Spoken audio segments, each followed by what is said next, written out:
जो real depth होता है, रियल डेप्थ वो होता है, मान लो जैसे एक एग्जांपल आप लेते हो कि आपने एक कंटेनर लिया और उसमें या एक शीशे का गिलास लिया और उसमें एक कॉइन डाल दिया, उसके बाद आप उसको देख रहे हो तो उसकी एक्चुअल डेप्थ आपको पता लगेगी कि भाई क्या है, क्योंकि एयर में है, आपने अभी रखा हुआ है, इसलिए उसकी रियल डेप्थ आपको पता लगेगी। लेकिन जब आप कॉइन डाल देते हो, उसके ऊपर आप अगर उसमें थोड़ा सा वाटर डाल देते हो, पानी डाल देते हो, तो वो कॉइन आपको थोड़ा सा ऊपर शिफ्ट किया हुआ दिखता है। उसी को बोलते हैं हम लोग एपरेंट डेप्थ। एक्चुअल में वो ऊपर शिफ्ट तो करता नहीं, लेकिन हमें दिखता है ऊपर शिफ्ट किया हुआ, इसलिए उसको हम लोग बोलते हैं एपरेंट डेप्थ। ठीक उसी तरह से जैसे आपने स्टडी किया है बहुत सारे टॉपिक का, जैसे एक पेंसिल एक पानी में जैसे ही डिप करते हो आप, तो पेंसिल थोड़ा सा अपने एक जो एक्चुअल पाथ है उससे जब दूसरे मीडियम में जाती है तो वो बेंड हुई हुई दिखती है मुझे। तो वैसे ही सेम चीज़ है, लेकिन वहाँ पे एक्चुअल या रियल डेप्थ के बारे में वहाँ पर आपको नहीं पता लगता। वहाँ पे रिफ्रैक्शन की बात हम लोग करते हैं, यहाँ पे रियल डेप्थ और एपरेंट डेप्थ की बात करेंगे। तो मान लो एक कंटेनर मैंने ले लिया और इसमें मैंने लिक्विड ले लिया इस कंटेनर में, ठीक है, और इस तरह से मैंने लिक्विड ले लिया और इस कंटेनर में हमने क्या किया कि अगर बिल्कुल वर्टिकली 90 डिग्री से यहाँ पे कोई ऑब्जेक्ट बॉटम पे रखी हुई हो, उसको देखा जाए तो इसका एक्चुअल डेप्थ मुझे पता लगेगा, क्योंकि रे अनडेविएटेड इंटर करती है इसमें, तो मुझे पता लगेगा कि हाँ जी यहाँ पे है। लेकिन अगर यही रे अगर आप स्लैंटली मतलब कुछ साइड से देखते हो, कुछ एंगल बना के देखते हो, तो ऑब्वियस सी बात है रे जब डेंसर मीडियम से रेयर मीडियम में नहीं आएगी तो वो क्या होगी, नॉर्मल से दूर चली जाती है ना। तो यहाँ पे आप जब इसको प्रोड्यूस करोगे पीछे की तरफ, ये देखो पीछे की तरफ हमने पिंक लाइन से जब प्रोड्यूस किया है, हमने देखा कि ये रे जो है इस पॉइंट पे आके मिल रही है। तो हमें नेचुरल सी बात है, ये ऑब्जेक्ट जो है इसकी एक्चुअल डेप्थ हमें पता नहीं लगेगी। हमें लगेगा एक्चुअल डेप्थ तो ओ पॉइंट पे है, जो ए से लेके ओ तक की जो पोजीशन है ये एक्चुअल डेप्थ है, लेकिन हमें लगेगा कि ये रे बी से होती हुई आ रही है, और बी से जो आपको दिखेगी रे, तो वाटर में ये रे आपको कहाँ पे दिखेगी, वो देखो, तो आपको एक पॉइंट इस पॉइंट पे दिखेगी। देखो यहाँ पे मैं दिखा रहा हूँ, वाटर में जब ये पॉइंट आपको दिखेगी तो ये जो जहाँ पे ये ज्वाइन कर रहा है ना, एक्चुअल वाला रे जो है जहाँ पे ये ज्वाइन कर रहा है वहाँ पे इसकी इमेज आपको दिखेगी। तो आपको लगेगा कि ये इतना कुछ शिफ्ट कर गया ऊपर की तरफ, इतना ये शिफ्ट कर गया। एक्चुअल डेप्थ ये होती है जो इंटरफेस जो है दो अलग अलग मीडियम को सेपरेट कर रहा है, जैसे ऊपर वाटर है, नीचे एयर है, और बीच में मैंने रेड कलर की ये लाइन दी हुई है। तो ये इंटरफेस यहाँ से यहाँ तक जो एरो साइड में मैंने दिया है रेड कलर से, ये एक्चुअल डेप्थ होगी, ये बताएगा एक्चुअल डेप्थ, रियल डेप्थ। और अगर आप साइड से देख रहे हो, यहाँ पे अपनी आंखें रख के देख रहे हो, तो आपको जो पोजीशन दिखेगी, आप ये येलो वाला लाइन से आपने यहाँ पे परपेंडिकुलर ड्रॉ कर दिया, जैसे मैंने बताया रे जो है डेंसर से रेयर में आ रही है तो अवे फ्रॉम नॉर्मल जाएगी, तो आपको ये शिफ्ट की हुई दिखेगी ये रे, और ये पॉइंट आई पे इसकी पोजीशन दिखेगी। तो आई जो है ऑब्वियस सी बात है ओ से थोड़ा ऊपर की तरफ दिख रहा है, तो आपकी जो ऑब्जेक्ट है वहाँ पे थोड़ी सी आपको दिखेगी और थोड़ी बड़ी भी लगेगी देखने में, तो ये आपकी एपरेंट डेप्थ मानी जाएगी, है ना। ये वाइट से मैंने यहाँ पे मार्क करके यहाँ पे मैं लिख देता हूँ, ये एपरेंट डेप्थ, तो ये एपरेंट डेप्थ होगी। मान लो यहाँ पे जो एंगल बन रही है, जो रे इंसिडेंट हो रहा है, तो एक तरह से ये तो नॉर्मल है, ए ओ जो लाइन है जो परपेंडिकुलरली इंसिडेंट हो रही है और बाहर भी निकल रही है, और यहाँ से आप इसकी एक्चुअल पोजीशन को देख पा रहे हो, तो ये तो 90 डिग्री बनाएगा इस इंटरफेस से, दो मीडियम को सेपरेट कर रहा है उससे 90 डिग्री बनाता है। और दूसरी एंगल जो हल्की सी बेंड होके आ रही है, उसमें आप देख सकते हो यहाँ पे जो एंगल बनेगी, मान लो ये एंगल ऑफ इंसिडेंस है आई, ठीक है, और जो बाहर निकलेगी रे वो क्या होगी, तो आई अगर ये बन रही है तो ये देखो ए ओ पैरेलल है इस नॉर्मल के, जो येलो वाला मैंने ड्रॉ किया हुआ है लाइन, तो ये अगर आई बन रहा है तो यहाँ पे भी आई बनेगा ऑल्टरनेट इंटीरियर एंगल से, तो ये दोनों आई बन जाएगा। और ये वाला जो बाहर निकल रही है रे, ये वाइट से मैंने दिखाया इसको आर लिख के, तो रिफ्रैक्टेड रे है ये। और जो रिफ्रैक्टेड रे यहाँ पे बन रही है वही सेम ये रे चूँकि पीछे की प्रोड्यूस करने पे आई पे मिल रही है, तो वही एंगल जो है यहाँ पे आर इसके साथ बनेगी आई पॉइंट पे, जहाँ इमेज आपको दिख रही है थोड़ी सी बड़ी साइज की दिख रही है और एपरेंट डेप्थ को रिप्रेजेंट कर रही है। तो अब यहाँ पे समझा जाए कि क्या है, कहाँ पे ऑब्जेक्ट है। तो देखिए यहाँ पे मैंने लिखा है a point object O, O point object ये जो बॉटम में है, placed at the bottom of the beaker filled with water, the rays O A and O B starting from O. देखो आप ये ओ से ए और ओ से बी, ये दोनों रे कहाँ से स्टार्ट हो रही है, ओ से ही, क्योंकि ऑब्जेक्ट कहाँ पे है आपका, ओ पे है। तो रे एक जो आप बिल्कुल वर्टिकली अपवर्ड देख रहे हो, तो ये बिल्कुल सीधी निकल रही है, इंटरफेस से 90 डिग्री बना के निकल रही है, और एक जो कुछ एंगल ऑफ इंसिडेंस आई बनाती हुई निकल रही है। तो ये दो रे है जो ओ से ही निकल रही है, बाहर की तरफ एयर की तरफ निकल रही है, वाटर से एयर की तरफ जा रही है, ठीक है।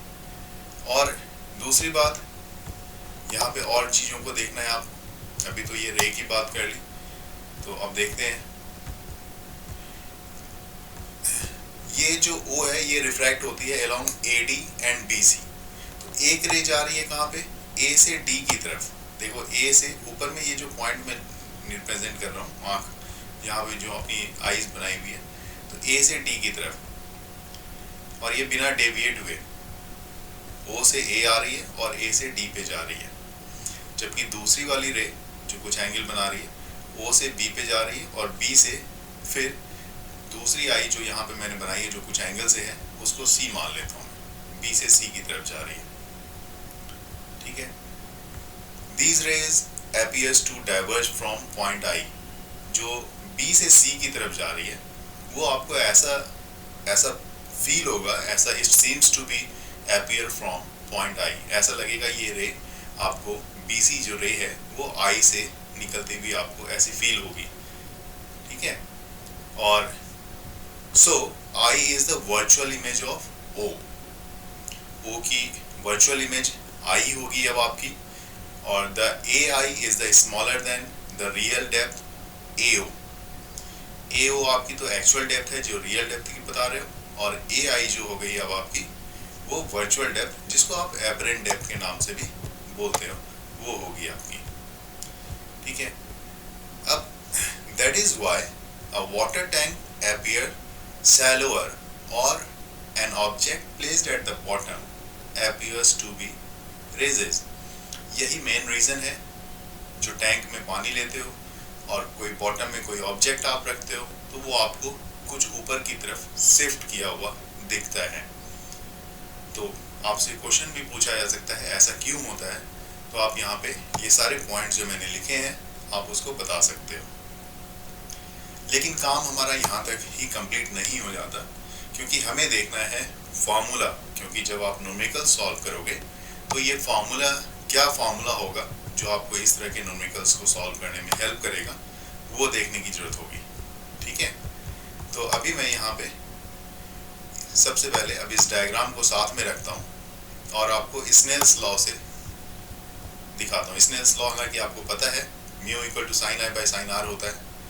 तो चूंकि जो रे आ रही है वो वाटर से एयर में आ रही है, तो refractive index mu refractive index है वाटर से एयर के लिए। एंगल ऑफ इंसिडेंस वाटर में आई बन रहा है इसलिए आपने लिखा साइन आई, जबकि एंगल ऑफ रिफ्रैक्शन जो है आर बन रहा है तो आपने लिखा साइन आर। तो रिफ्रैक्टिव इंडेक्स वाटर से एयर के लिए जो है this one is equal to sine I by sine R, और this one is equal to आप क्या लिखोगे, तो देखिए साइन आई जो है वो कौन सा एंगल बना रहा है, तो ए ओ बी बना रहा है। देखो आप ए यहाँ पे है, ए आपका, ओ जो बॉटम में है और बी जो बॉटम से ऊपर की तरफ कुछ टिल्टेड एंगल के साथ, आई एंगल के साथ बना हुआ है, एंगल AOB। उसी तरह से साइन R देखें तो ऊपर वाला नहीं देखेंगे, अंदर के सरफेस को देखेंगे। मैं देखना चाहूँगा AIB को। अगर साइन R की बात करें, बिल्कुल डायग्राम को ध्यान से देखना है, तो साइन AIB, ये दो एंगल हो गए आपके लिए। अब आप साइन AIB और साइन मतलब साइन थीटा इक्वल टू क्या होता है, परपेंडिकुलर अपॉन हाइपोटेन्यूज। तो मैं जहां तक देख रहा हूं, इस दोनों ट्रायंगल में AOB और AIB, इस दोनों में परपेंडिकुलर ये वाला सरफेस है AB। तो मैं यहाँ पे लिख रहा हूँ पहले AOB के लिए, AB अपॉन क्या हो जाएगा, AB अपॉन OB। देख लेते हैं क्या होगा, AB अपॉन OB या BO आप लिख दो। दिस वन नेक्स्ट, अगर एंगल देखी जाए AIB, तो इसमें भी AB अपॉन, इसमें जो होगा IB, तो ये BI लिख दो आप, कोई दिक्कत नहीं। AB आपका कैंसिल हो जाएगा, तो आप लिख सकते हो BI अपॉन BO। ओके, अब BI ऑलमोस्ट इक्वल होगा AI के। देखो मैं यहाँ जो बात कर रहा हूँ इसको जरा ध्यान से देखेंगे। B से I तक की जो डिस्टेंस है BI, इसको मैं बोल रहा हूँ AI। कहोगे क्यों भाई, ऐसा कैसे? तो मैं ऐसा इसलिए क्योंकि आपकी आई की जो पुपिल होती है वो काफ़ी छोटी होती है, और पुपिल छोटी होती है इसलिए आपको क्या करते हो आप, उस ये जो डिस्टेंस है AB, इसको हम लोग ऑलमोस्ट सेम मान लेते हैं, पॉइंट A काफ़ी क्लोज मान लेते हैं B के, जिसके कारण मैं बोल रहा हूँ यहाँ पे BI जो है वो ऑलमोस्ट AI के इक्वल होगी। तो ऐसा हमने मान लिया। उसी तरह से BO भी AO के इक्वल होगी। ठीक है, B से O जो बॉटम पे ऑब्जेक्ट है वहाँ से, वो किसके इक्वल होगी, AO के इक्वल। जब पुपिल आपका, since pupil is of a very small size, है ना, वहाँ पे आप रीजन ये लिखोगे। अब देखो यहाँ पे, अगर मैंने अभी यहाँ लिखा था वाटर से एयर के लिए रिफ्रैक्टिव इंडेक्स, मैंने यहाँ चेंज किया है, एयर से वाटर के लिए लिखा है। तो एयर से वाटर के लिए ये इसका रेसिप्रोकल हो जाएगा, मतलब 1 अपॉन आप लिख सकते हो, 1 अपॉन इस तरह से वाटर टू एयर के लिए रिफ्रैक्टिव इंडेक्स, और this one is equal to water से एयर के लिए जो रिफ्रैक्टिव इंडेक्स है उसको आपने लिखा था BI अपॉन BO, तो इसका 1 अपॉन BI अपॉन BO लिखोगे। That means this one is equal to BO upon BI लिखा जा सकता है, लिख दिया मैंने। ठीक है, तो एयर से वाटर के लिए आपका रिफ्रैक्टिव इंडेक्स ये आ रहा है, और इसको मैं अब BO को, मैंने जैसे बोला यहाँ पे BO को आप क्या कंसीडर कर रहे हो, AO, तो BO की जगह पे आप AO लिखो, और BI की जगह पे आप AI लिख दो। तो एयर से वाटर के लिए जो रिफ्रैक्टिव इंडेक्स है, रियल डेप्थ BAO क्या है और AI क्या है, यहाँ पे अब आप देख के समझ जाओगे। AO आपकी एक्चुअल डेप्थ है, मतलब रियल डेप्थ है, इसलिए मैंने यहाँ पे लिखा रियल डेप्थ, जबकि AI जो है आपकी एपरेंट डेप्थ है, इसलिए मैंने यहाँ पे लिखा एपरेंट डेप्थ। तो यहाँ पे आपको एक फार्मूला मिलता हुआ दिख रहा है ना, ये फार्मूला आपको मिल गया real depth upon apparent depth के लिए।